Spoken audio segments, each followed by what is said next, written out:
on you, but I will be happy to take care of that. And I will get them to her as expeditiously as possible. My job is to just do that. I don't do any of the stuff Julie's doing, basically because I can't. I don't know how. But I'm supposed to introduce Gail, for those of you who might not know her. So you probably all saw her bio, but I just took a few things from there just to remind you of the illustrious person who you are going to be listening to for the next 40 minutes. Gail has been a Sweet Adeline since 1977, and I know that's a long time because my son was born in 77. Yep. She sang with Island Hills and Ramapo and earned 3 gold medals. She has been in Region 1 since 96. She now directs Coastline Show Chorus.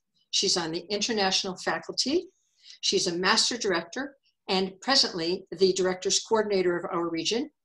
She has coached every iteration of barbershop here and abroad, every iteration. There isn't any kind of barbershop group she has not worked with. She has also sung lead, baritone, and bass in medalist quartets. Not sure why she hasn't tried tenor. And Gail, I really did love your quote. I've been lucky to have great experiences, dedicated and generous mentors, and the support of this organization for a long time. I can't remember life without it at all. And I introduce to you, Gail Jencik. Thank you, Marion. Thank you. Welcome, everybody. Great to see all of you on this sort of maiden voyage of what we're doing, which I think is, I'm so glad that we are lucky to have so many creative people and proactive people in our region that just said, let's figure this out and get it done, so that we can all feel something that has become more and more familiar as time has gone on. And thank you for the intro, Marion. I appreciate that very much. And if you could tell me about the chat, or if the questions, I would appreciate that. That'd be great.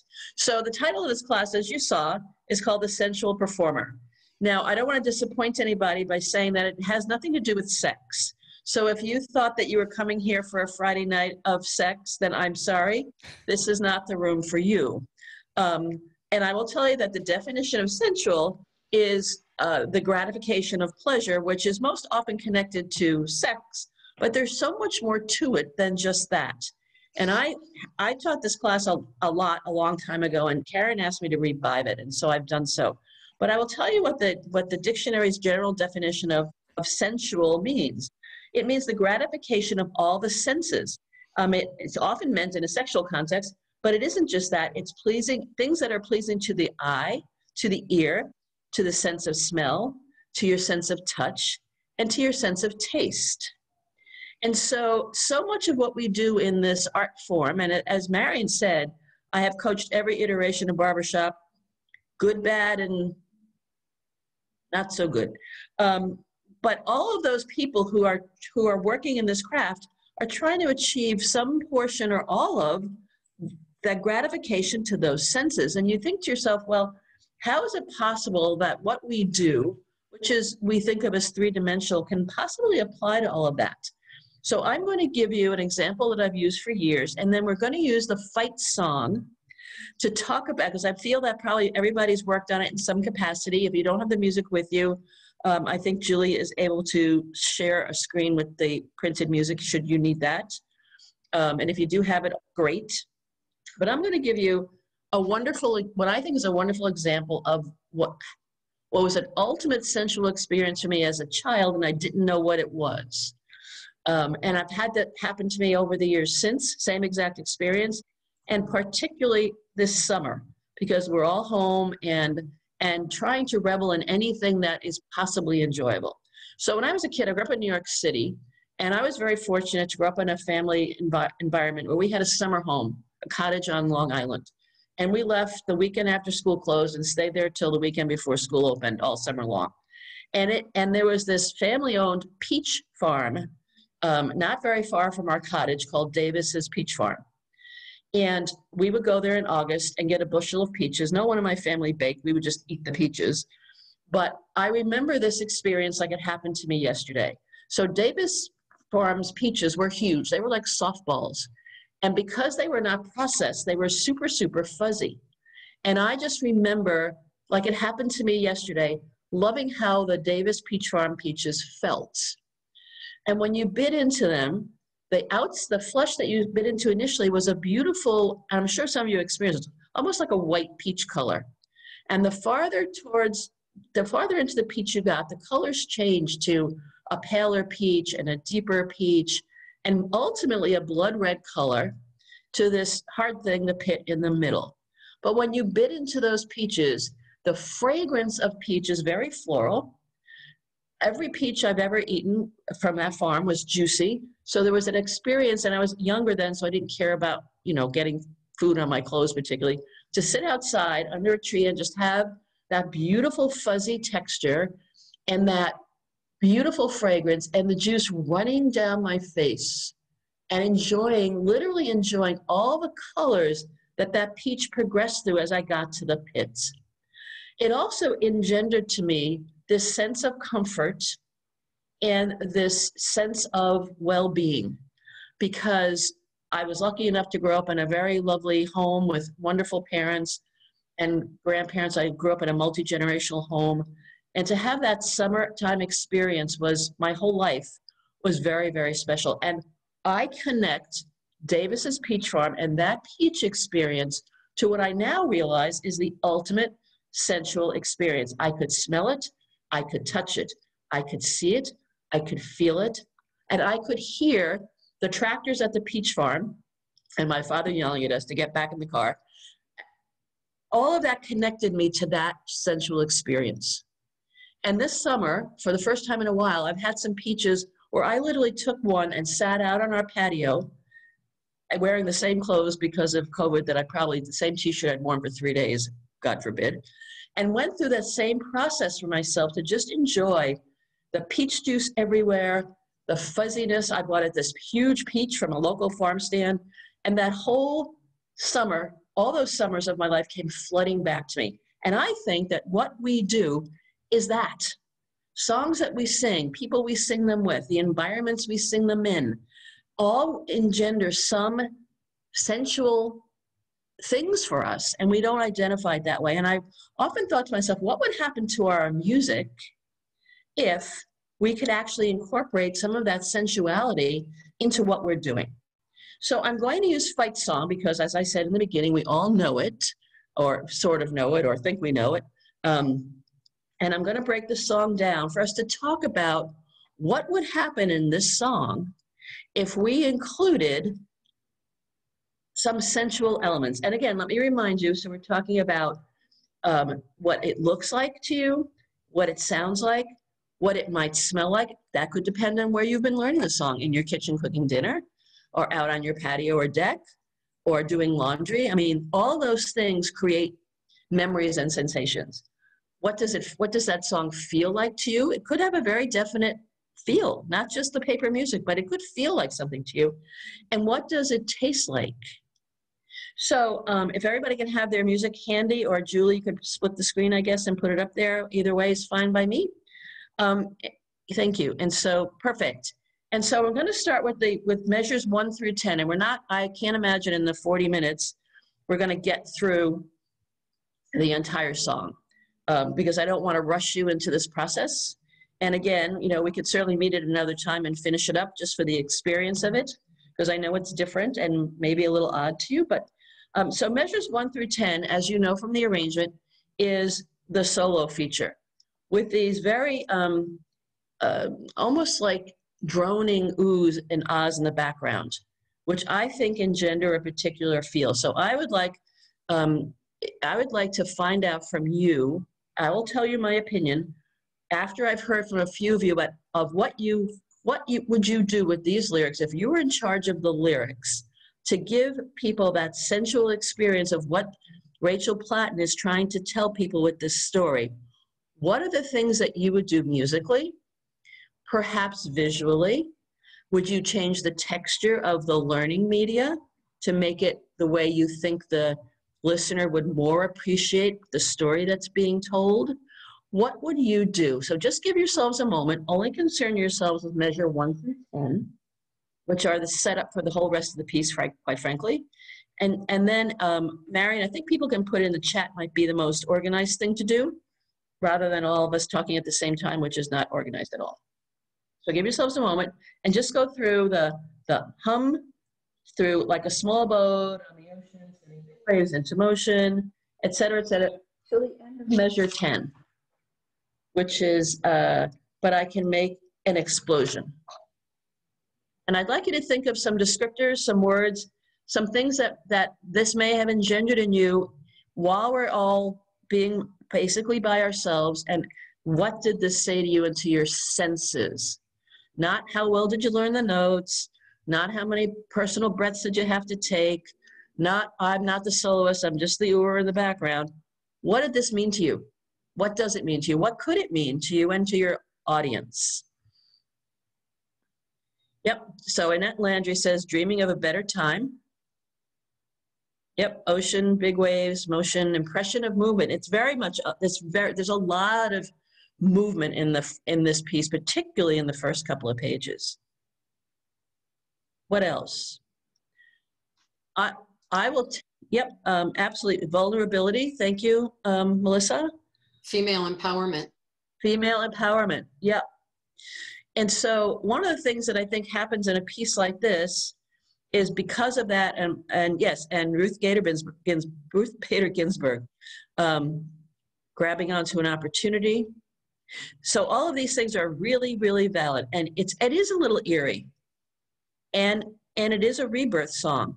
And I think I think one of the things that happens with a piece like this is that we go to the empowerment, the power, the of it. And we kind of lose the sensitivity that she's put into particularly the front of the song. This is really personal. If you've heard her story, if you've seen her on the Today Show or GMA or any place like that, this song was part of her personal journey through to better well-being for herself. Yep, I'm going to fight to get this life back. And it's very poignant.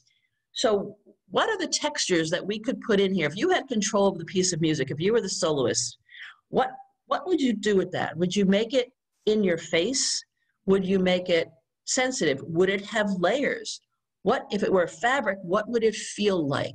I need some input from you about that element. Because it has different things. Velvet. Yep. Yep. Yep. Yep. Satin. Yep. Silky. Woven. Beth said woven. Absolutely that. Caress the words.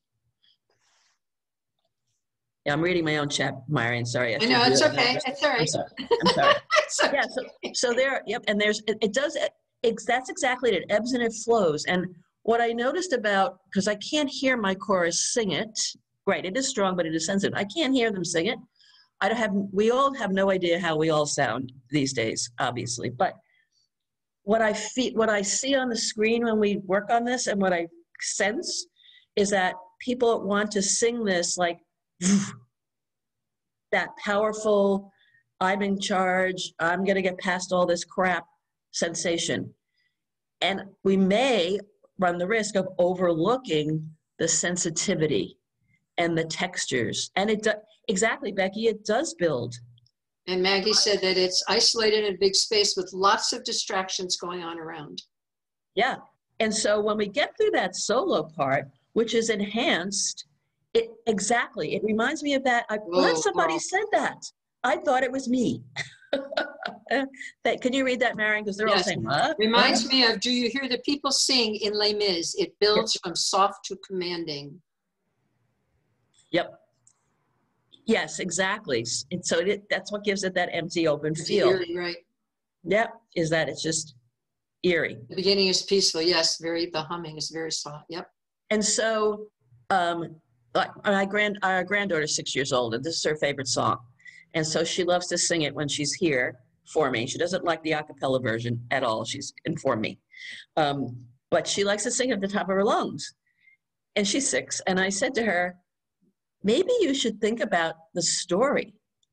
And she looked at me and she said, there's a story? And I thought to myself, she's only 6, but I wonder how many other people miss that opportunity. Not just in this piece, but in lots of things that we sing where we're so Lala has great words there. Vulnerable and determined and gentle and strong all at the same time. Exactly. And so it's for a piece that is not difficult to get off the paper, for a piece that, in my opinion, it goes on for too long. Well, it does. It's very complicated. It has a lot of textures, a lot of stories to it, and things that could easily get overlooked. And so measures 1 through 10 definitely build.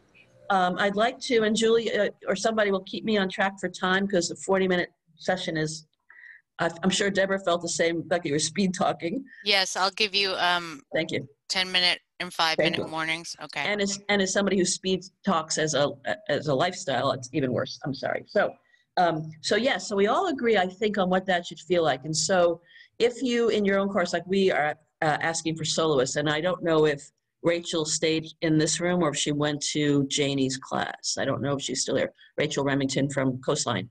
But she's one of the people that auditioned, and she did a fabulous, I mean, it just suits her voice perfectly. And she did a fabulous job of, I thought, delivering the lyrics. Yeah, I get stuck and it goes on way too long. But she did a fabulous job of singing the lyrics and the message while singing it beautifully, my opinion. So it's nice to hear that. So Becky said in the chat that it builds. Well, so does a lot of the song, which as I started to pull it apart for this class. Excuse me, Gail, I'm going to not share I'm going to unshare just in case it's recording my sheet music. Yeah, I'm not sure. Great. And as I started to pull this song apart for the sake of this class, I realized that the whole thing builds, and it ebbs. Somebody said it ebbs and it flows.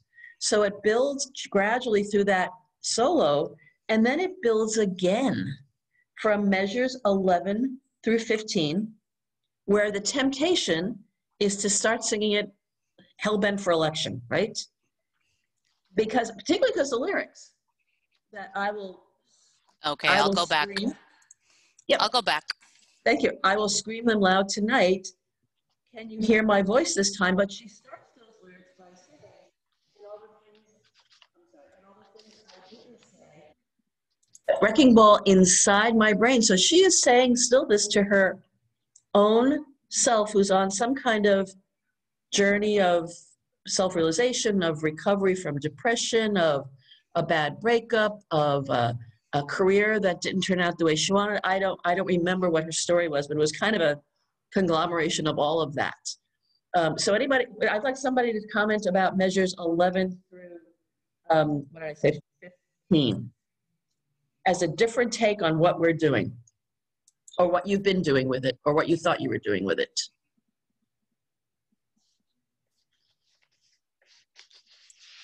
Chatting, no chatting? Look at that. Okay, so, and since that seemed to be a chat-free zone,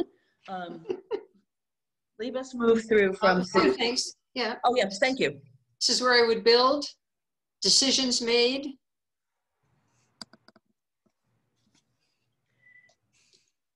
And it is more contemplative than one would think.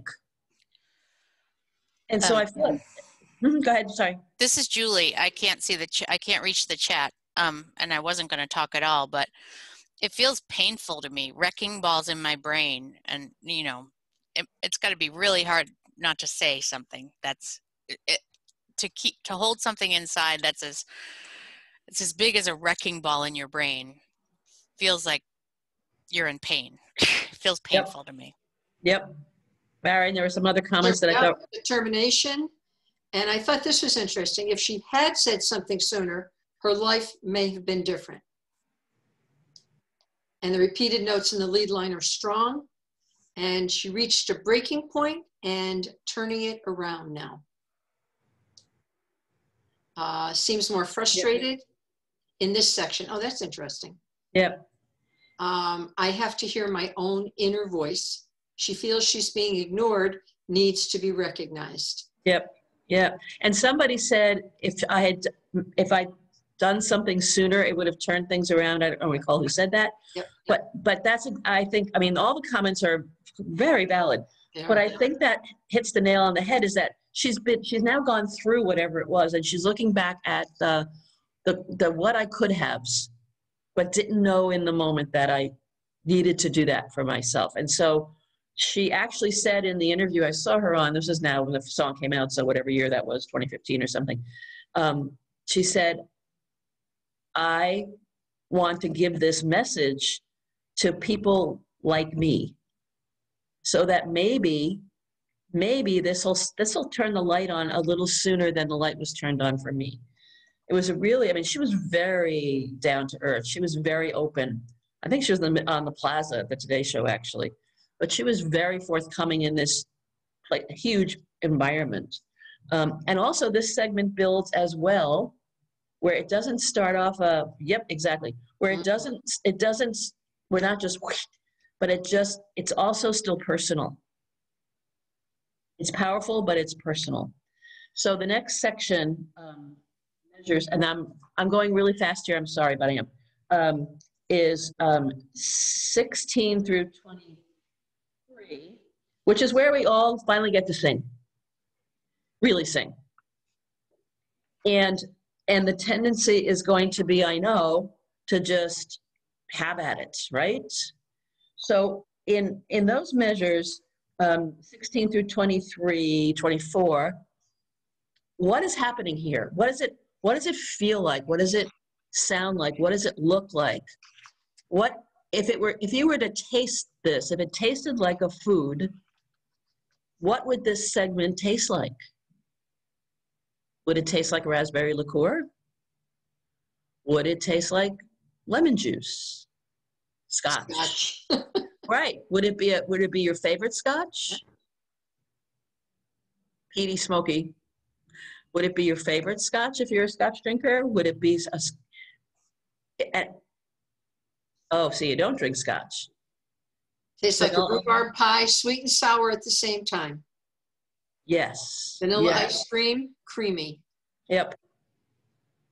And it also looks like that. I mean, even though we think of this as a song that's often driven by percussion in the background, it isn't really that. It's her. It's her driving the message through. See, now as a scotch drinker, I would love that. I never thought about this. I love that smoky, peaty. I love that. To me, that's just like, I don't have dessert if we go out to a nice restaurant. I have a single malt scotch, because for me, that is like the ultimate sensual experience. Everything about that. What else about this section? How am I doing, Jules? Lobster with, You're great. You have about 20 minutes. Perfect. Lobster with butter. Yeah. If you're a lobster eater like I am, that's a great sensual. I had to remember that for the next time to have a lobster. Talk about a mess. It's perfect. Okay, so we're going to move. Self-confident, but not loud. Yeah. Yeah, so when you're working on this with your chorus, I know we're going to have a sectional after this tonight, right? Yep. When you work on this at your chorus, if you're a director or you have any input at all, you're on your music team or you're a quartet singer that likes to sing this, or talking about what all this is, yes, a strong lemon pie. Talking about all the layers and all the textures and all the sensualness of this piece is not something that you would have thought of. I don't think you would have thought of. Maybe I have, but I don't think the regular person listening to us on the radio, singing along in the car, the top of your lung, singing with your learning media around the house while you're doing laundry, whatever it is you do while you learn music. I don't think we thought of it this way, and I think it's important, because this piece of music for us in Region 1 right now is a defining piece of music for us in so many ways. It is our connection to one another. It is our first major learning project together. It is something we all can't wait to sing when we all see each other and cry through the whole thing, I'm sure. And so I think it's important to treat it. Yes, thank you. So I haven't gotten a sound yet. Sound, right? Yeah. And so for me, from a sound perspective, this is like a slow accelerando in the sound category. This is how many measures does this song from the end goes to 80 something or whatever, goes 74 measures. This is like an accelerando, and whoever asked that question, Mari, this is a sound accelerando. It builds and it builds and it builds, and it's relentless, and it never peaks too soon. It doesn't get to the full sound climax until the end. That's my opinion. I mean, everybody can. No, we haven't, Wendy. Okay. Yeah, go ahead, sorry. You already read it, go ahead. Yeah, but I'm sorry, read it for everybody else. It's not just me, I apologize. Do you do this kind of work with your chorus as you learn a song, or do you expect singers to do this themselves? No, we have never done this that I can recall. There's a lot of coastline people on here. You can all shake your head no. Oh, some people say no, not like this. And not we like haven't this. either, but boy, this sounds, we're going to be doing it, let me tell you. Yeah, it's great. We have done it, but we've always, I mean, whatever we've done, and you can all, coastline people can disagree or chime in, whatever we've done sort of after the learning process, and it's been layered on top of the music as opposed to new to the music. Right. And I never thought about that until I started to pull this song apart. And I was like, talk about 25 years of missed opportunity. This is Beth. I will say the same thing. Like Millennium keeps saying we want to try to input the colors of a song and the layers into a piece of music while we're learning it, but it's so hard. It's so hard. It is, because sometimes you spend a lot of effort getting everybody just to sing the right notes at the same time together, right? And raise their arm at the same time or whatever it is. I mean, a lot of that is what we do is the mechanics. Seriously, it's the mechanics of doing that. I don't think anybody in this chat room, no offense, I don't think anybody here is scoring A+. Am I right about that? Beth, you guys might, I think you're certainly at the top of A in a lot of ways. Yeah, not yet though. That's like, but A+ is, no, so if we're not doing A+, then we're doing things that are at some level more mechanical. So this is a great way to learn to look at a piece of music. And I taught this class for a long time at IES, and I completely forgot about it. Yes, the expression category is exactly what this is. The voodoo category is really what our whole craft is about, is that, and all of this. And I forgot, and Karen Sweeter said to me, I saw on your resume that you teach this class. Can you do this for the regional weekend? And I was like, okay. So let's move on to more of the song. So measures 27 through, and thank you, Julia, for just hanging in there with me. 27 through 33, which I know is a short chunk, but it's a very telling piece of the story. So if you could just read through those lyrics for a moment and think about the music that you're singing. Right, and exactly, it does. And the basses are sort of stuck with the doom-dooms and babas, but actually we are providing the percussion that we don't typically have in our craft. So I'd like to hear some of your thoughts about those. I know it's a very short chunk, but those measures. The chart begins to move and then builds and builds and then starts to include others into the solo line. The meaning for me is she has others joining her and helping all to become a strong unit strong. And I have a question for you all to consider while you're thinking about this. Would your vocal, and I don't know if Deborah Lynn is still here, but would your vocal approach to this chunk of the song change? Would you change how you sing this set of lyrics from a vocal production standpoint? Can I speak into it? I actually am here. I'm fascinated. Oh, good. Sorry. I would say it would come from the way you were, if you were authentically in every single word, the way you absolutely meant it, then your articulation is automatically going to give you more intensity through the places that it's required. Yep. You don't, Yep. You're not changing necessarily from my perspective. You can stay stable and articulate the heck out of something where you actually mean it. And that's the impulse for the articulation. And I think that's a better way to put it than I was going to, because what I was going to say is that this section needs more consonants, and it needs an extra bit of forward ping Like to get my point. Yeah, a little bit of teeth in the sound. I know it's an old expression, but it works. And a little bit of teeth in the sound to get that very. This is very raw here. Yeah, it's gonna edgy. You know, she's now ripped off the Band-Aid, so to speak. Is that the right expression? I guess it is. Well, it is now. But she sort of said, here it is. And I think our sound has to change to reflect that. As sorry, motorcycles. I live in the middle of the city. So there's a question that says, should the leads be more forward here? That's an expression I would use, but that may not speak to everybody in terms of how to present their sound. And it's for a short amount of time, because this is, I think, and you all can say, where the story shifts. And comments, please. Crickets. People are typing. Something's happening. So Gail, from the basis here, like I'm just saying, like we don't sing a lot of words in a couple of these sections. And so it's really important to look back to what the lyrics are, and what, even though you're driving that rhythm, that off rhythm that's behind the words, I feel like for me, when I was singing it, like I was just lifting my other three women up to tell their story. Like that's how I think of it from an emotional standpoint, so that I don't lose the emotional in the fact that we're doing dum dum, you know? Yep. And I don't know about any of the other basses in the room, but I've been learning the bass with the chorus. Well, if you read my thing, it says Gail Jencik, who sings all the parts as it suits her, because I direct. But I've been, well, it's true, deliberately learning the bass, and I actually feel in this section of the song that I need, within the confines of doom, to be as percussive as I can.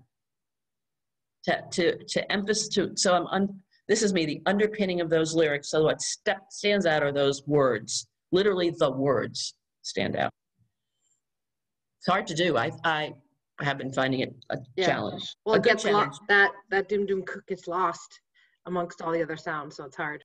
Right. Exactly. It is. I found it to be hard. I'm glad that somebody. May I add something there for you? Yeah, please do. One of the things that is challenging for us as singers sometimes is that we're not keeping our tongue close enough to the teeth.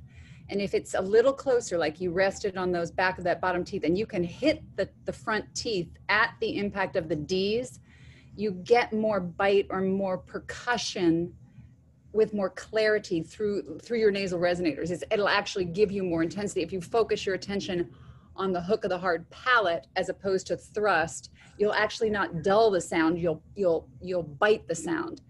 So the hard palate is your best friend.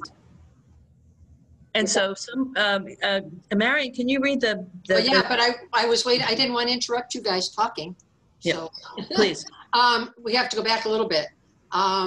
Say I'm too deep. Who's telling her she's in too deep? She's a bit angry.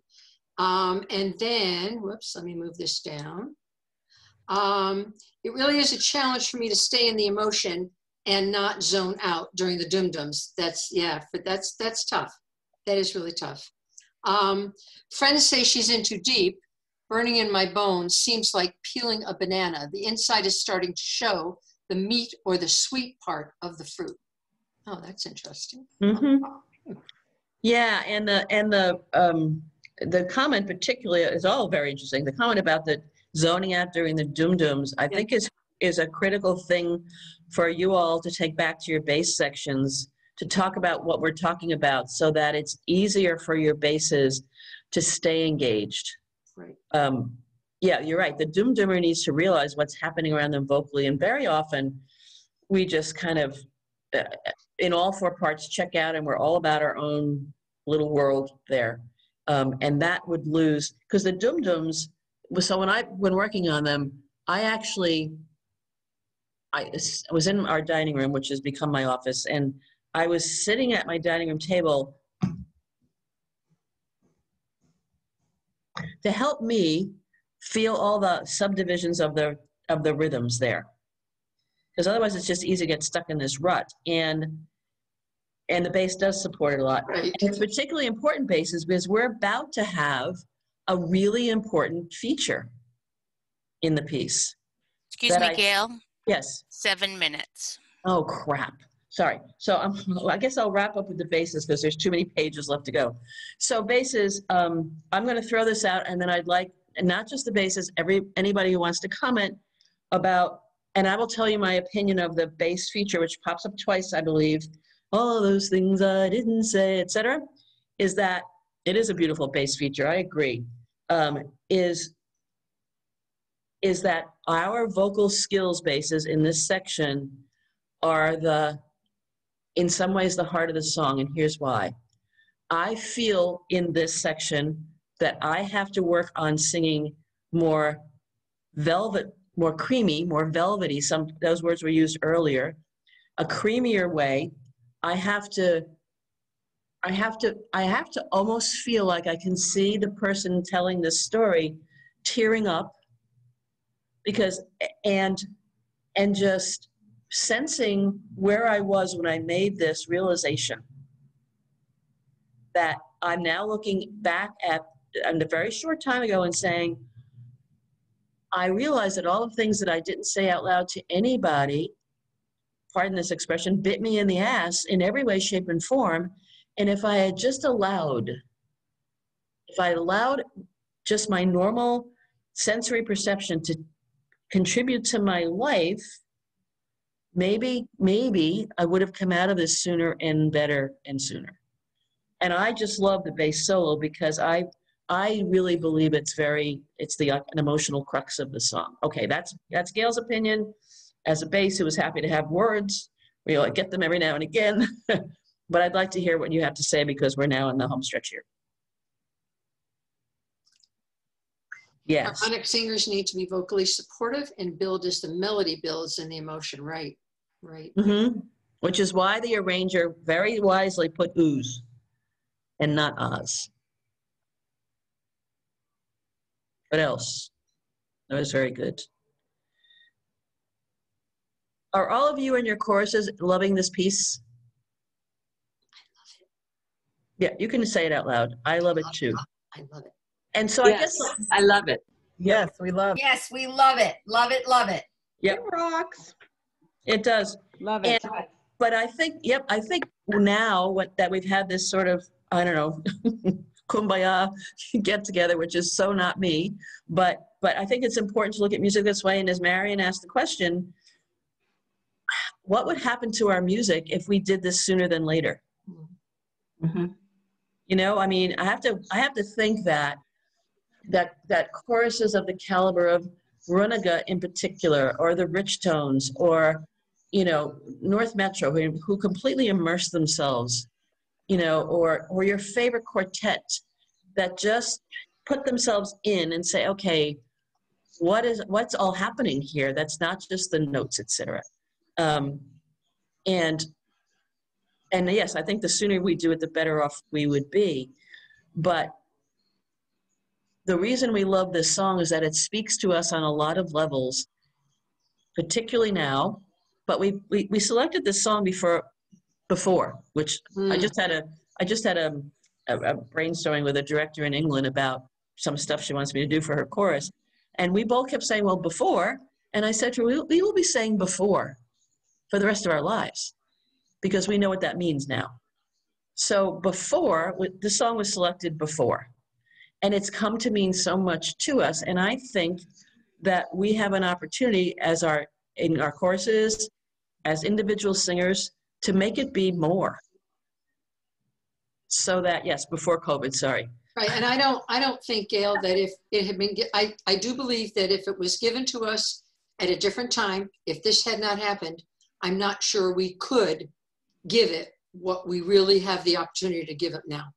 I agree, and I have to say this, for all the tragedy and the heartache and the hardship and the economic disaster and all the bad things that have happened to so many people around the world in this, there are some good things.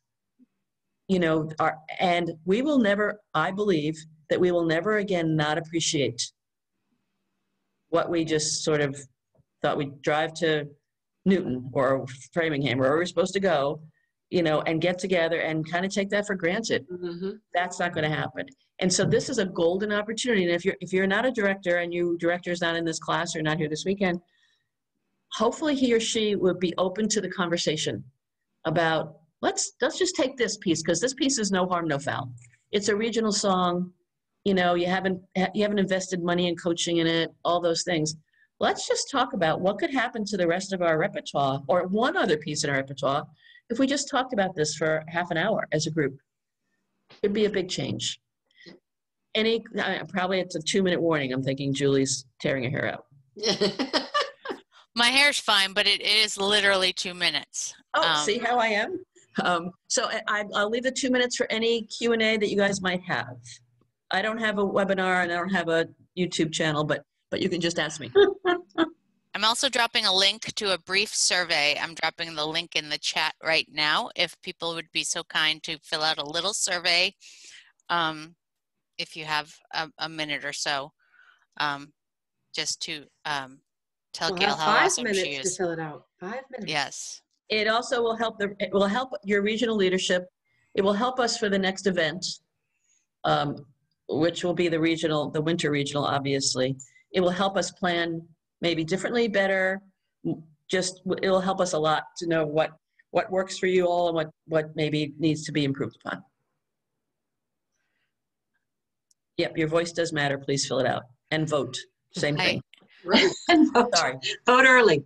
I will say that I've been a Sweet Adeline for 24 years, and the first time I ever met and didn't know who is this Gail Jencik person was this class and the Peach story. So it is one of the first things I ever. So I appreciate you offering this class again. Gail, there is a question about how do you decide how to group the lyrics? That's a great question. I went through the entire 47 pages and I read it aloud. By myself, I read it aloud because I'm an rabid reader, and I've now gotten addicted to audiobooks and during a pandemic, which I never thought I'd do.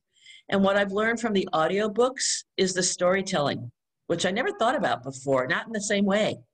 Julie got me hooked on audiobooks. Thank you very much. A new expense. Great.